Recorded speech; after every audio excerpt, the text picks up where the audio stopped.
Well, g'day viewers. After a long time of struggling between third and fourth gear because of the huge gap in the old Effie, finally got my package arrived. The new Joey box. Well, it's about 46 years old, but that's what's going in the Effie. Yeah! So, look what we got here. We got our mounts. Joey box, la Spicer 5831 B prop shaft, another mount. Fantastic. Let's get this puppy pulled apart and start working on the truck.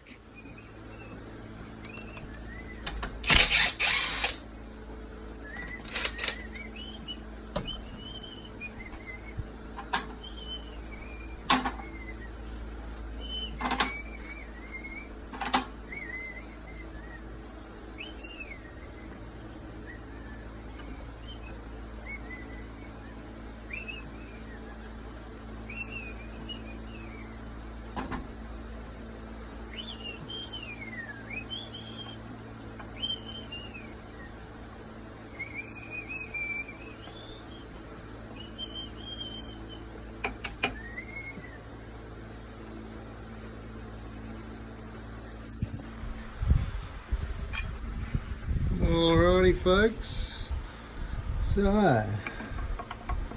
got our selectors here that obviously line up with our selectors rings here. Engage, disengage, everything seems pretty smooth. A little bit of rust on a couple of the teeth from, I imagine, sitting a little too long at some point, but we'll forgive that for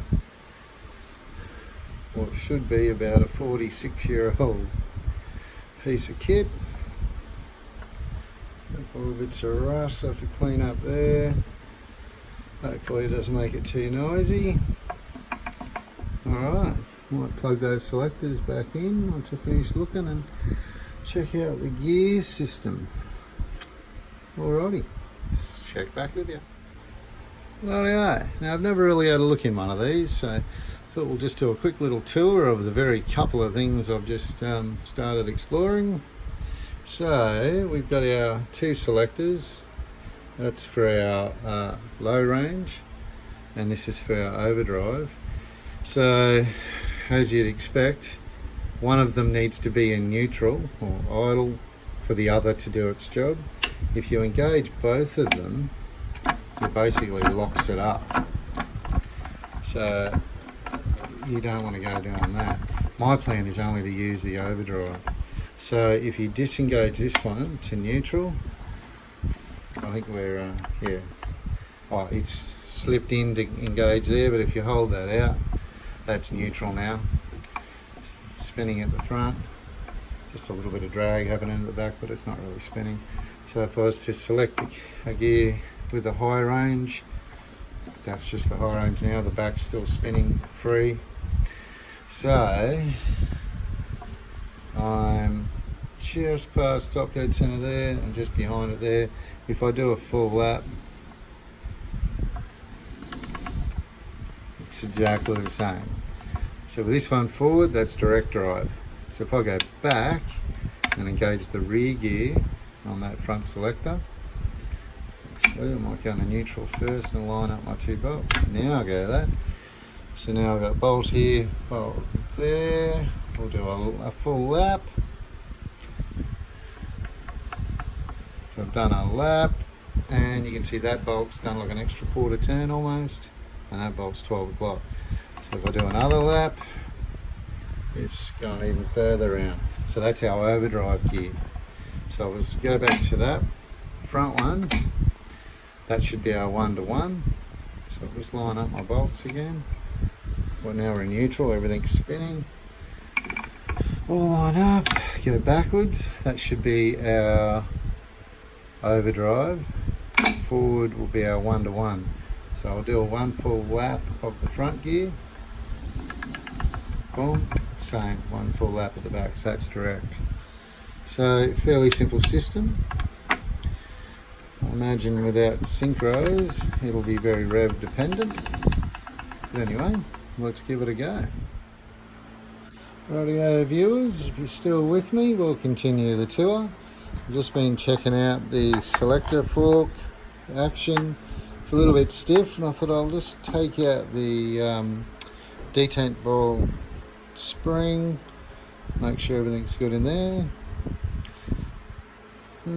Looks like there might be a broken spring, maybe the rest of this one down in there, maybe. I'll see what I can fish out, and we'll go from there. But there's only this hole on the one side, it's blind on the other. So I'm guessing if you remove them both, it'll just sequentially be located another set, spring and ball, into a blind hole. So I might take them apart, make sure everything's okay, and we'll have a look at that. Rightio, so we ended up with the ball, the retaining bolt, and one long bit of spring, two short bits of spring. So we'll need to replace that one. So I really want to take the selector fork off its shaft. These are really tight, so I want to have to give them some heat. Probably been Loctited in at some point, because I don't know if you can see in there, turn that light on, you can see inside here there's another ball just hiding in there for the pressure being applied into there on that shaft, but there's also one slot on this side, so I'm guessing that's going to be that neutral position there. That'll take the weight off this one and make it easier to move this one to try and stop people from if they're a custom setup, from clashing the box together, I'm guessing. Alright, so I'll get a bit of heat on these so I can get them off, because at the moment they're very, very tight. I don't really want to damage this, because I doubt you can buy these from Repco. So anyway, I'll have a little play with these and get back to you. Rightio, it's no surprises. You're guessing how that went. The heat worked the treat, that's loosened up. And I've already scribed into some of the glazing there to select the position, because I don't want to go reinventing the wheel and trying to make adjustments to these selectors when somebody has probably done all that before me. So I'll do the same on the other side, and we'll get these apart and see what else is broken in here and here and here. Rightio, slow and methodical wins the race here. I don't know if you can see this very well, but the locating bolt that goes down into here actually goes inside this quite large hole. So it isn't just a matter of backing this off a little and then tappity tap. Make sure you take that bolt all the way out, or you might actually just break off this casting. Alrighty, solder on. Alrighty, so for all of you that was new what was coming next, points to you, but everyone else that's still learning with me, we'll go on to the next step.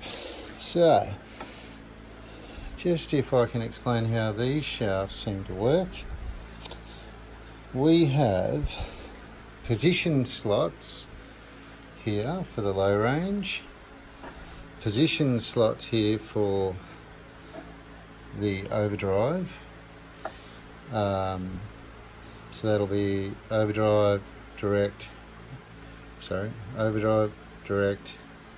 neutral. And there's also a locator level with that neutral there. Here we have our neutral slot and our low drive, low range. So you'll notice here in the neutral positions there's indents on the inside. That is a lockout. So when there's actually a bar in the middle, not a spring at all, a bar in the middle. So that bar won't let you move one of these shafts unless the other one is in neutral, because it just must be the perfect length. It's a little bit too long. to fit between those shafts. Let me just pick that up with the metal noses so you can see. It's too long to fit between the shafts, but it will if one of the slots is open to the rod.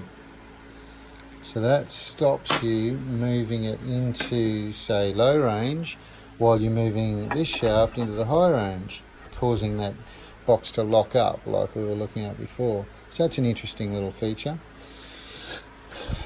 So what I worked out before is we've got our spring that goes into the blind hole, followed closely by the rod that goes in the middle, then a ball that goes in this indent, and the spring that's broken into 3 parts.